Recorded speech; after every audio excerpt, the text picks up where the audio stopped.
Preston Smith is back in Washington, and let me tell you something, this is no coincidence. While the Raiders are falling apart on Monday Night Football, with their quarterback throwing 3 interceptions, we've got a situation here that's going to define the entire Commanders season. Jonathan Jones on IR, Dietrich Wise out for the season, and now Jaden Daniels' knee has the whole organization holding its breath. Coincidence? I don't think so. Tonight, I'm bringing you 3 explosive news stories that will change everything you thought you knew about this season. Subscribe because what comes next is going to leave you speechless.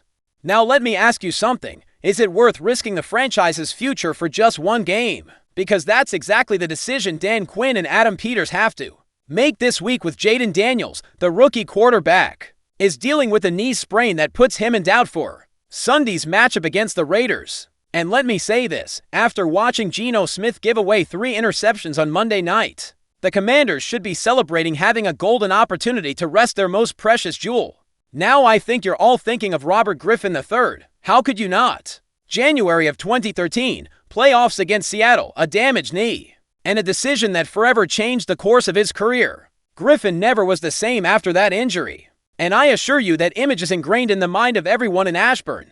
But let's delve into what really happened on that fateful night at FedEx Field. Griffin had already suffered a knee injury in December against Baltimore. The doctors told him he could play, but anyone with eyes could see he wasn't right. Every step was a struggle, every run a calculated risk that ended badly. And you know what was the worst part? It wasn't just the ACL injury that tore that night. It was the rush back the next season. Griffin returned too quickly, without having fully regained his confidence in that knee. And his style of play was never the same. The quarterback who had rushed for 815 yards in his rookie season, who had changed the culture of an entire franchise, became a shadow of himself. I remember perfectly the 2014 season. Griffin trying to be the same dynamic player, but clearly favoring that knee. The runs turned hesitant. The throws from the pocket lacked the explosive confidence that had characterized him. And by 2015, he was already being benched for Kirk Cousins. Now let me say this about Jaden Daniels. This kid isn't Robert Griffin III. His playing style is different. His mental approach is different. And more importantly, the organization around him is completely different. But knee injuries in mobile quarterbacks have a very specific history in the NFL.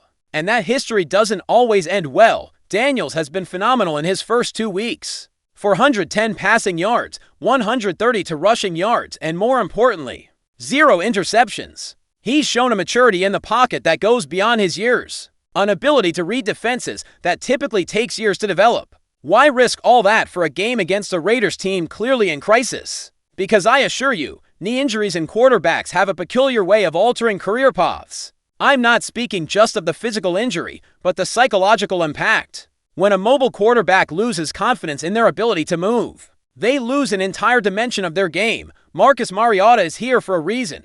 And I think that reason becomes clearer every day. Last year against Carolina, when Daniels had to leave with a minor injury, Mariota stepped in and ran the offense smoothly. He completed 18 of 23 passes for 205 yards and kept Cliff Kingsbury's system moving.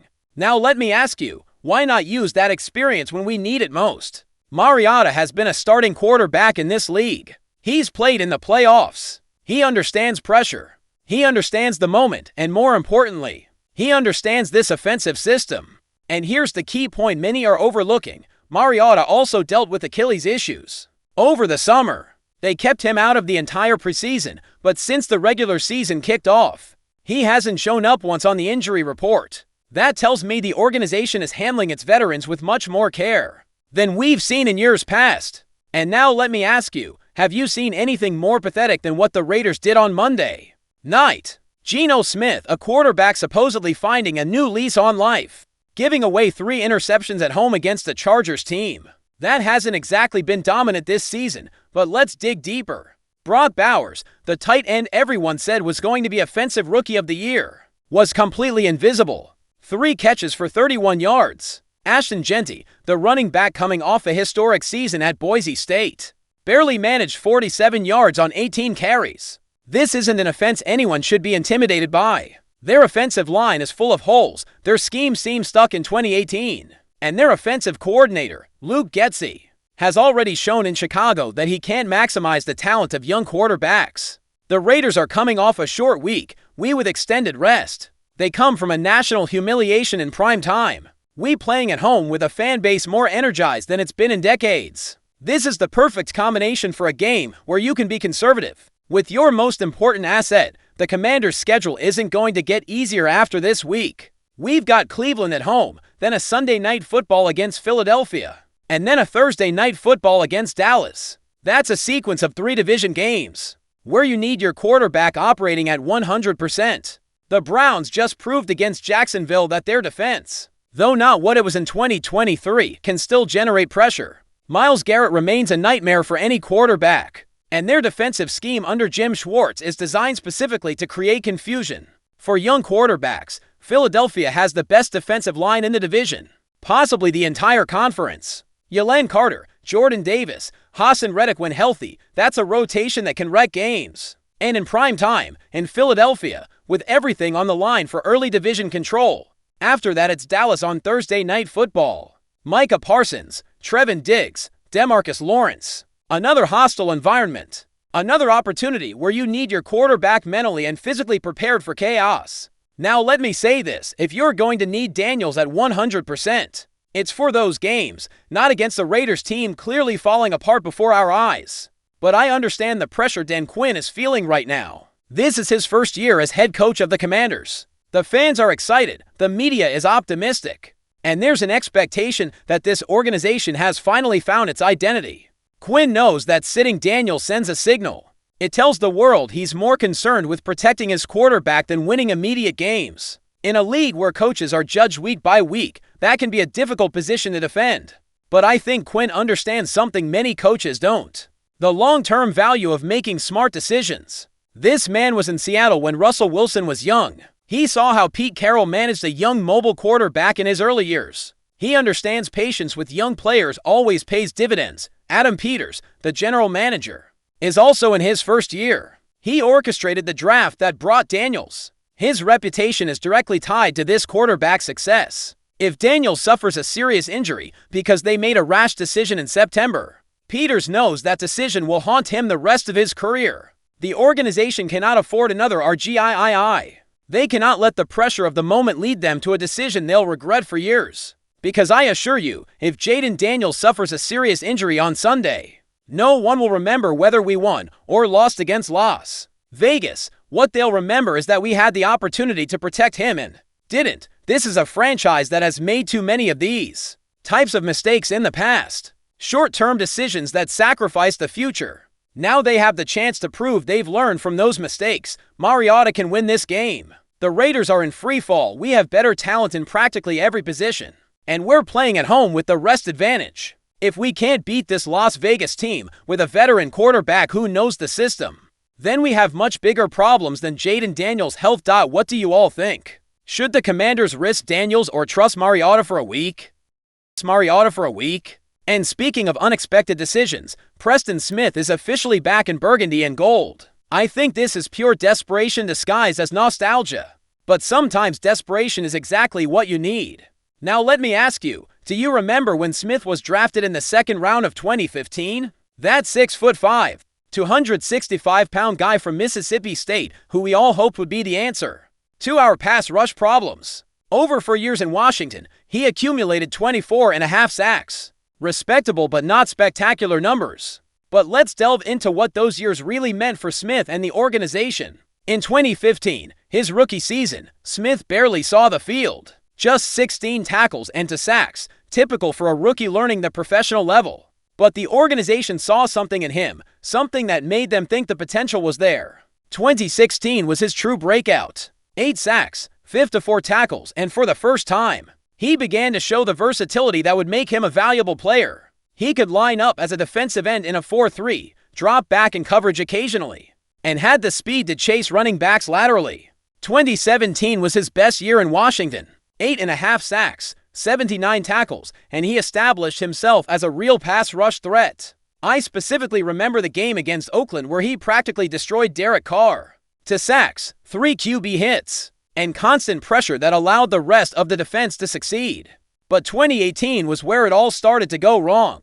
Only 4 sacks in 16 games. And it was becoming clear that Washington wouldn't pay what Smith would cost in free agency. The organization was in transition, Dan Snyder making his typical erratic decisions, and Smith became a victim of organizational chaos. He went to Green Bay and had the best season of his career with 12 sacks in 2019. But I think many fans don't quite understand why Smith thrives so much in Green Bay, and why that experience might be exactly what Washington needs now. In Green Bay, Smith benefited from playing alongside Darius Smith, no family relation, and Kenny Clark. That was a defensive line that could generate pressure from multiple angles, allowing Preston to have more favorable matchups. But more importantly, Mike Pettine, the defensive coordinator, found creative ways to use Smith's versatility. Smith wasn't just a pass rusher in Green Bay. He was a hybrid linebacker who could drop back in zone coverage, blitz from unexpected angles, and had the football intelligence to make pre-snap adjustments that confused opposing offenses. Those 12 sacks in 2019 weren't an accident. Smith had developed a more sophisticated repertoire of pass rush moves, improved his hand technique, and learned to read offensive protections at a level he simply didn't have.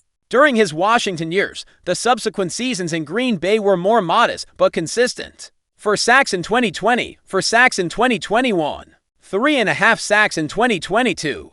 Not spectacular numbers, but Smith had become the type of player that made the whole defense work better. A smart veteran who rarely made mistakes, who could adjust in real time, and who could mentor younger players. And then Pittsburgh in 2024, and let me tell you, those 8 games were practically NFL purgatory for Smith, just 2 sacks in 8 games. And it was obvious he didn't fit in the Steelers' defensive scheme.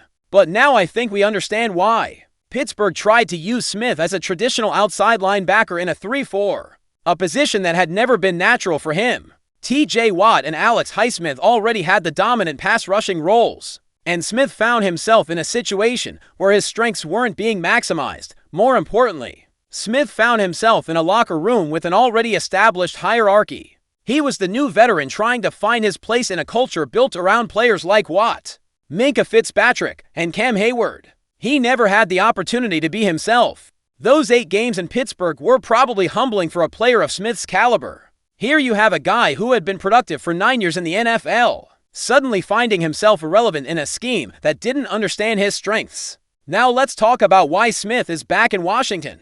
And I assure you it's no coincidence this is happening right now. Dietrich Wise Jr. tore his quad against Green Bay and is out for the entire season.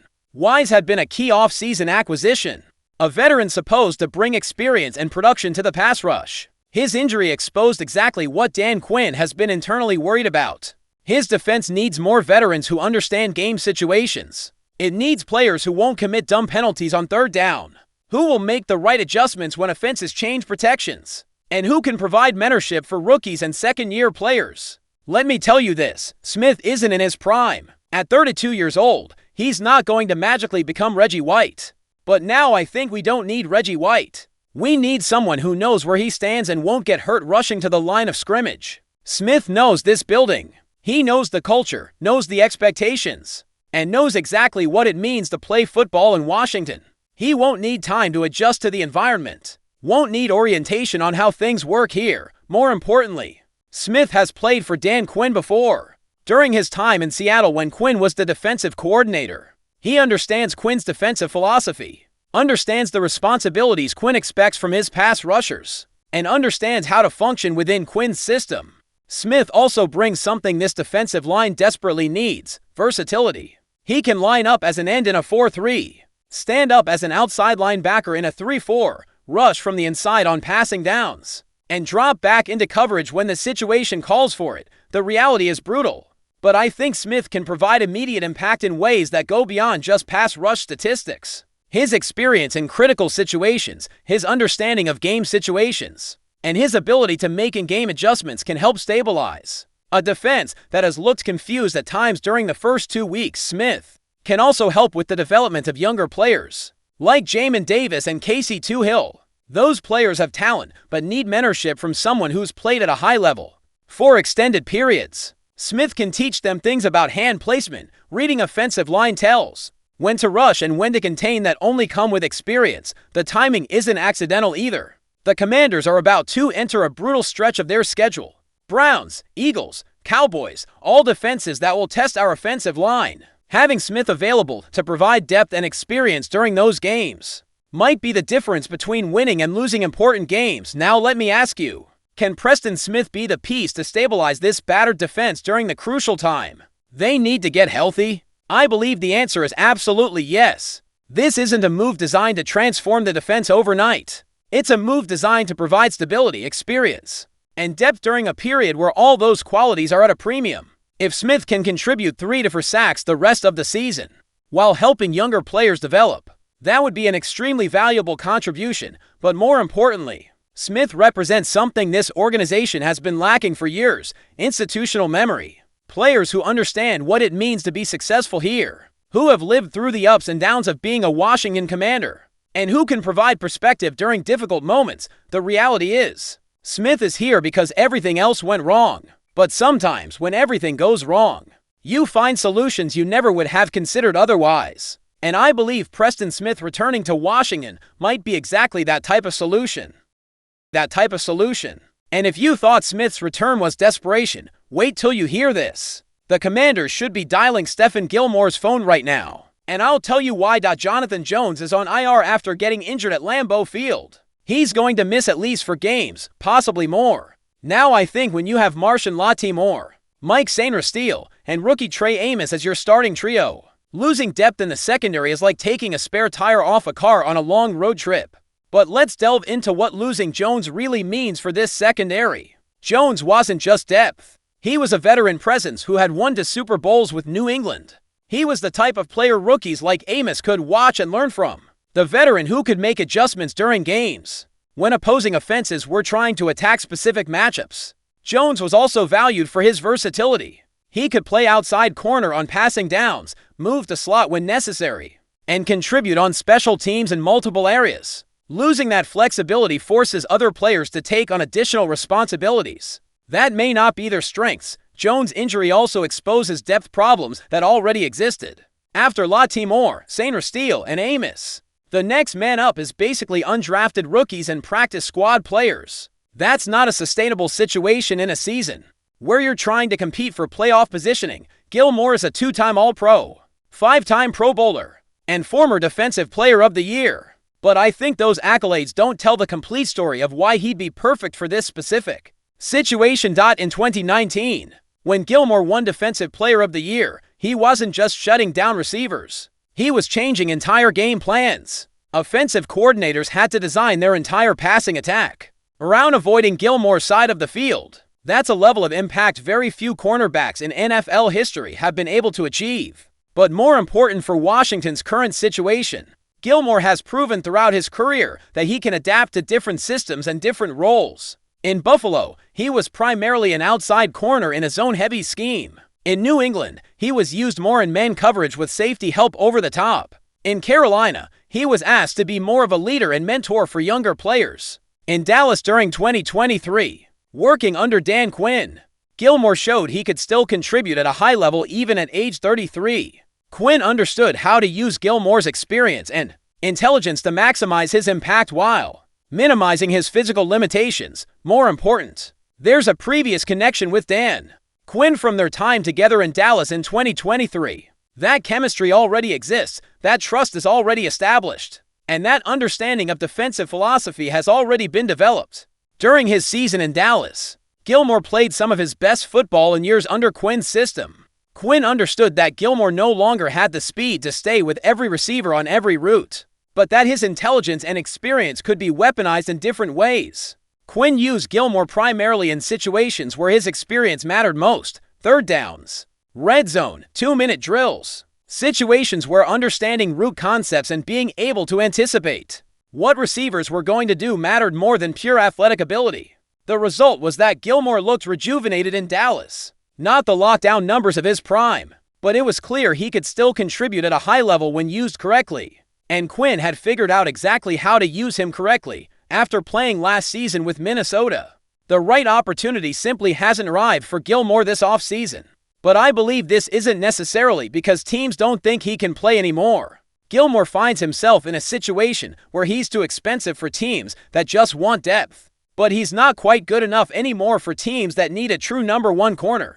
It's that middle ground where veteran players often find themselves. where their value doesn't quite match what teams are willing to pay during normal circumstances. But these are not normal circumstances for Washington. With Jones on IR and playoff expectations this season, the Commanders are in a position where they can justify paying premium price for veteran experience that can contribute immediately. Gilmore is also in a position where he probably wants to join a team with legitimate playoff aspiration. He's 34 years old. He won't have many more opportunities to compete for championships. Washington, with its improved roster and coaching staff, represents exactly the type of opportunity Gilmore has been waiting for. Let me tell you this, the man has lost a step from his elite days. But last year there was much more good than bad in his production with Minnesota. In 16 games, Gilmore recorded 2 interceptions, 11 pass deflections, and allowed a completion percentage of just 58.7% when targeted. Those numbers aren't spectacular, but they are more than serviceable for a veteran cornerback playing in a supporting role. And when you consider that Gilmore was playing for a Minnesota team with very little pass rush and unreliable safety play, those numbers become even more impressive. The real question isn't whether Gilmore can still play. The question is whether he's in physical condition to come in mid-season and contribute immediately. That's always a concern with veteran free agents, especially during September when they haven't been through training camp or preseason games. But Gilmore has never been a player who relied solely on athleticism. His game has always been built around intelligence, technique, and understanding route concepts. Those qualities don't disappear during a few months away from the game. The Commanders have gone all in for a Super Bowl. They restructured Laramie Tunsil's contract to free up cap space, traded for Martian Latimore, signed multiple veteran free agents. They have the oldest roster in the NFL for a reason. They're trying to win now. In that context, bringing in Gilmore makes perfect tactical sense. This isn't a rebuilding team looking to develop young talent. This is a team with legitimate championship aspiration that can afford to pay for veteran experience that can contribute immediately. Gilmore also fits perfectly into the role Jones was supposed to play. A veteran presence who can play multiple positions, who can mentor younger players, and who brings championship experience to a locker room that hasn't had enough of that type of leadership. Dan Quinn's defensive scheme also plays to Gilmore's remaining strengths. Quinn likes to use complex coverages that can confuse young quarterbacks, and having a veteran corner who understands route concepts and can make adjustments on the fly is invaluable in that type of system. The time for half measures is over in Washington. If Jones is going to be out for more than 4 weeks, Gilmore could step into exactly the same role without missing a beat. There have been no thoughts of retirement from Gilmore. He wants to keep playing, and the Commanders now have the perfect opening for his skill set. The timing also works because the Commanders are about to face some of the most dangerous passing attacks in the NFL. Browns with Deshaun Watson when healthy, Eagles with A.J. Brown and Devonta Smith, Cowboys with C.D. Lamb and a revamped passing attack. Those are matchups where veteran experience and championship pedigree can make the difference between winning and losing. Gilmore also provides insurance against further injuries. Secondary depth is always precarious in the NFL, and having a former defensive player of the year available to step in if anything else goes wrong provides peace of mind that you can't put a price on. The only real question is whether he's in the right physical shape to come in and immediately impact, and whether the Commanders are willing to pay what he's going to cost for essentially half a season of work. But I believe when you're talking about a potential championship window, those financial considerations become secondary. The Commanders have already shown they're willing to spend money this offseason to improve their roster. Adding Gilmore would just be one more investment in that same philosophy. Gilmore also wouldn't need to be a massive financial commitment. A 1-year deal for the remainder of the season, maybe with some incentives based on performance or playoff success, would probably be appealing to both sides. Now I ask you all, would Stephon Gilmore be the perfect addition to solidify this injured secondary? I think the answer is overwhelmingly yes. This would be exactly the type of move that separates organizations truly committed to winning from those just trying to look like they're committed. The Commanders have talked about changing the culture, about building a championship-caliber roster. Adding Gilmore would be proof they're serious about those commitments. The phone call needs to happen. The conversation needs to take place. And if Gilmore is interested and physically ready, this could be the move that solidifies this secondary and gives the Commanders the veteran depth they need to make a legitimate playoff run, but more importantly, it would send a message to the rest of the locker room that management is committed to doing whatever it takes to win. And in a season where everything seems to be lining up perfectly, that type of message could be exactly what pushes this team over the top. And now I tell you something you need to hear. This Commanders season is going to be an emotional roller coaster. We're going to have ups and downs, injuries that break our hearts, and decisions that will define our future for decades. Should they sit Jaden Daniels against the Raiders to protect his future, potentially risking alienating a fan base that's waited years for real hope? Can Preston Smith really stabilize this battered defense, or is it just a nostalgic band-aid over deeper problems? Is Stephon Gilmore the answer to our secondary issues, or are we chasing ghosts of past glory? These are the questions that will define not just this season, but potentially the next 5 years of this franchise. Every decision Dan Quinn and Adam Peters make now will reverberate through everything that follows. I want to know what you think about each of these explosive situations because, honest to God, I think we're at a crossroads we haven't seen since the days of Joe Theismann and Art Monk. This is our moment. This